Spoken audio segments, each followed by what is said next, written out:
If you've noticed, beef prices are climbing fast. The Trump administration has a plan to import Argentine beef, but a lot of ranchers across the Mountain West are saying, well, that could backfire. Ground chuck is up 18% from last year. Sirloin's 24% higher. Families are turning to cheaper options. We talked about this earlier in the week, Holly. Hamburger helper sales are up 14%. President Trump said he wants to sharply increase imports of beef from Argentina to cut down beef prices in the United States. We're going to do something very quickly and easily on beef to get it down. The ranchers understand that. They're so happy for what I've done. I saved them. Not everybody agrees with that, especially the rancher community, the cattle community. We've talked about that on this show because their response was immediate. And a lot of them are saying things like, I've supported President Trump, but this issue, this is not okay. And this was a listener to our show who actually texted us after we talked about this on Inside Sources earlier in the week. Dana Versimak talked to KSL NewsRadio's Eric Cabrera about her call. So when I heard the story, I thought, we're feeding the wild horses and you're giving $20 million or $1 billion or whatever the number was to Argentina, and you're not even taking care of the problems at home. You know what I mean? And yet of course we have we're blessed. I'm not saying that, but we're very blessed to have what we have and to do what we do. But it's an attempt, I feel like, to kill the American rancher when he says he's going to do what he's doing. And it was $20 billion that Trump has said Argentina can get, and he's trying to raise another $20 billion, and then bring in this Argentinian beef. So Dana did tell Eric actually that many ranchers are just trying to survive. Ranchers get by. We're survivors. We do what we have to do to make it work. But when you start importing, then any economy, why is he putting tariffs on China? To make American products better, right? Supposedly. And then that's one of his arguments towards doing that. So the same thing could be said here. You're importing beef from China or from Argentina to supposedly lower prices at the grocery store, but you're not American farmers and ranchers have been going out of business at an astronomical rate. So it's interesting to me that this is not really a partisan issue. There are a lot of Republicans who are like, wait, what are we talking about right here? Even John Curtis, our own senator, said he posted on X one of the articles talking about this potential import of Argentina beef. And he says Utah cattle ranchers are already facing enormous challenges bringing beef to market without competing against foreign subsidies and lower standards. I respect the president's intent, but there are better ways to help allies than undercutting our own producers. And I think that reflects what this rancher from Wyoming was telling us: support American ranchers first. Yeah, and she warned that this decision is really just a short-term fix, and in the long run, it's not going to drive prices down because it creates new challenges for American ranchers trying to grow their herds. I'm just saying, I know we don't have enough beef.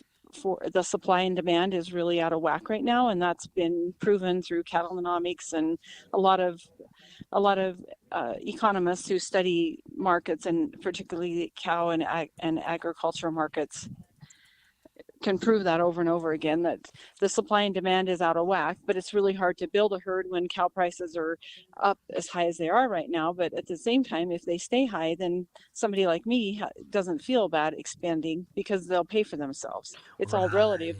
But if you start importing, then like this fall time of year is when a lot of ranchers get rid of their livestock, to get ready for the new crop of babies coming along. And so this is a real critical time for him to make some announcement like that to cause the limit drops and the effects that it's having on the markets.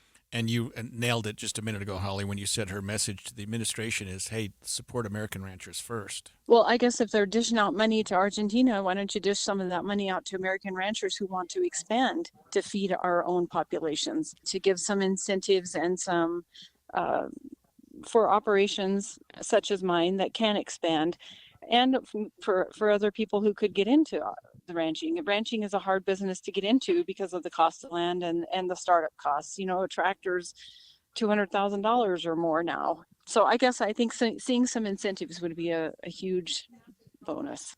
Right, and that's one of the issues that people have brought up from all week this week, because that comment from President Trump happened on Sunday.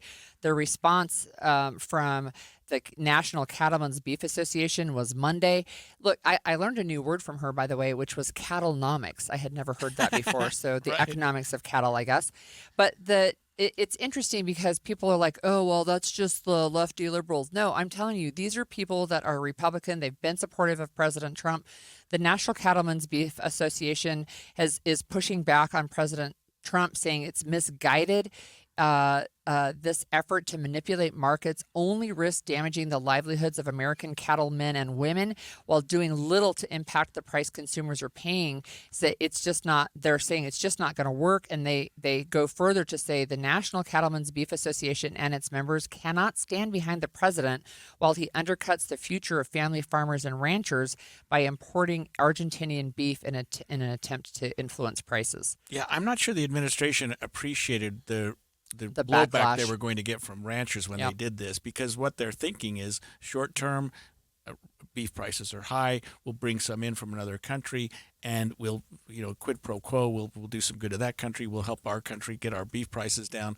But American ranchers are saying, well, if you're going to give Argentina $20 billion, why don't you help farmers out here, ranchers out here? You can do a lot with beef prices with something like that, and help us out, get more cattle and get more grazing land, whatever you need in the United States, instead of sending it overseas.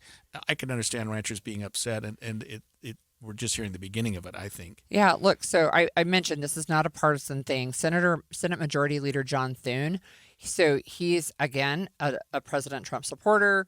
He is back there in D.C., part of this whole shutdown conversation. He says President Trump's making a mistake by calling for a significant increase in beef imports. And he said it does not make sense to flood the market with foreign beef. That's not the way to do it. It's created a lot of uncertainty in the market. And so he says he hopes the White House has gotten the message, because remember, on Sunday, President Trump didn't say, I'm going to do this. He said, I'm thinking about doing this. Oh, well, that could make a difference. He may be thinking differently now. I mean, and of course, he sometimes thinks back and changes his mind on tariffs and other things in response to what he's hearing. And maybe the ranchers' voices will be loud enough that the president will get the message that, hey, let's not do this quite yet. On the other hand, I can understand people thinking, if we can get beef prices down, maybe we should import more. Republicans are saying, and Democrats as well, but they're saying, look, flooding the market with beef from Argentina is not actually going to solve the problem here. And to John Curtis's comment, Senator Curtis's comment, he said the standards can be lower. And I mentioned that the other day, is Argentinian beef they have found the screwworm in it, which is fatal to humans, right? And it was something where it's like, okay, how certain can we be that the quality of this beef coming in is going to meet our standards in the United States? And is the Department of Agriculture going to mark beef being imported and say this is Argentinian beef, as opposed to beef raised here on American soil? Will consumers be able to tell the difference or know the difference, or are they allowed to know the difference? I don't know the answers to those questions. So again, it's an ongoing conversation, and in fact, we're going to continue the conversation. But this, look, it's interesting to me that people want to make this a partisan issue. Right now, there's bipartisan backlash on this idea, saying it's manipulating markets, and that's not actually what we do here. So we have on the line with us Mr. Speaker, Utah House Speaker Mike Shultz. Mr. Speaker, you have personal experience as a rancher, and of course you've had support for Utah ranchers. Tell us what your take is on this situation. Well, Holly and Greg, thank you so much for having me. I appreciate the opportunity to be with your listeners today and explain this very complicated market to you all. But first off, I just want to start off and say President Trump is 100% right on this. And while I certainly feel and I understand the concerns inside the ranching community, and as you said, I'm one of those. And certainly this will hurt my bottom line on our ranching operation for a short period of time. But this is good for the consumer. an American citizen, and it's good for the rancher long term. And so let me get into a little bit why. And it's very complicated, and I could go on all this on about this all day long. But I want to just hit a couple high level things. If we got time, we can go more into the details. But cattle numbers in the U.S. are the lowest they have been since the 1950s. Think about that for just a minute. Our U.S. population in 1955 was 165 million. Today, it's 342 million. It is more than doubled, and our cattle numbers are at the same levels as they were in the 1950s. And there's a whole host of reasons as to why that is. The main reason is the left and environmentalists have been working to eliminate grazing and have been pushing regulations onto farmers and ranchers, and there's literally been a war on the agriculture community. So I understand what the agriculture community has been through and their concerns with this. However, this does stabilize beef prices long term, which is good for ranchers and it's good for Americans. I want you to think about this. If to grow the American beef herd, it will take a minimum of 2 to 3 years just to start that, because you have to raise those female calves from just being born. And then when you do try to grow the herd, you're taking calves and cattle that would normally go to slaughter and you're turning them into mother cows. So it's taking it puts more pressure on the American beef market. And so using a small country like Argentina to come in and fill that need for a short period of time, it's brilliant and it's perfect, and it's what Trump does best, and he puts the American people first. And that's what he's doing here with this policy. And so I think we have to look at what's best for the big picture and long term and best for Americans, and that's what's happening.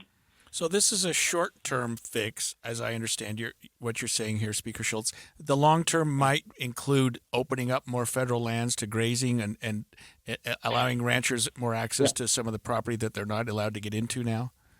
Yeah, so Trump has already been laser-focused on the long-term solutions, and that is cutting the regulations, opening up more grazing, and pushing the environmental groups off to the side and said, no, you're hurting everyday Americans, and just going and doing what's right. One of the biggest things on Trump's agenda, and I've actually had the opportunity to speak with Secretary Rollins about this, is getting more localized food processing. Did you know that 80% of the beef that's processed in the United States is controlled by 4 companies? Think about that for just a minute. The consolidation that has happened over the last decade on our food processing has hurt Americans, and it's driven up prices. President Trump recognizes this, and he's working to get local processing into states like Utah and other states, so that there's some competition there to keep prices down. And that's part of the long-term solution as well. But we have to do something in the short term, or otherwise beef prices are going to continue to go up. And so I think this is a perfect plan that President Trump's rolled out. So, Mr. Speaker, what do you say to the rancher that is really expressing some concern about how they may have to decrease their operation in like they feel like there's so much uncertainty, right? That was part of their concern, is they don't know whether they should try to expand their herd or not, or if they're just going to be undercut. What is the response to the ranchers who are really feeling like this could really hurt their bottom line? Well, for one, we've never seen cattle prices this high as the ranching community, and they're not sustainable this high. And so, yes, we need to grow our herd. I would say to them, continue to grow your herd. Argentina is such a small beef market when you compare it to overall. They're not going to come in and destroy the American beef market. It will never happen. They're not large enough. And so, but are they large enough to come in and make a dent and drop prices 10% or something like that? Absolutely. And do the American consumers need it? They do, because the thing that's bad for the beef industry is for these record high prices and Americans to say the prices are too high, we're walking away from beef. And so, and that's where we're headed, because these prices are continuing to go up with no end in sight. President Trump recognizes that and says we've got to come in and put a stop to the rising prices and actually drive them down a little bit. That's what he's doing. Speaker, how can the regulatory environment help? You mentioned that we need to relax regulation, and a lot of us may not understand what regulations apply to the ranchers. Yeah, that's a really good question. So it's not just to the ranchers. It is to the agriculture community as a whole. The regulation that's being placed on our farmers and ranchers on environmental impacts and everything like that is driving costs through the roof. And the average farmer and rancher cannot survive. And so and same thing with processors. That's why you've seen this huge consolidation in food processing, is because the regulations coming from the federal government and from the environmentalists are making it almost impossible to survive. And it's driven so many people out of business, and whether they're small farmers and ranchers or small food processors.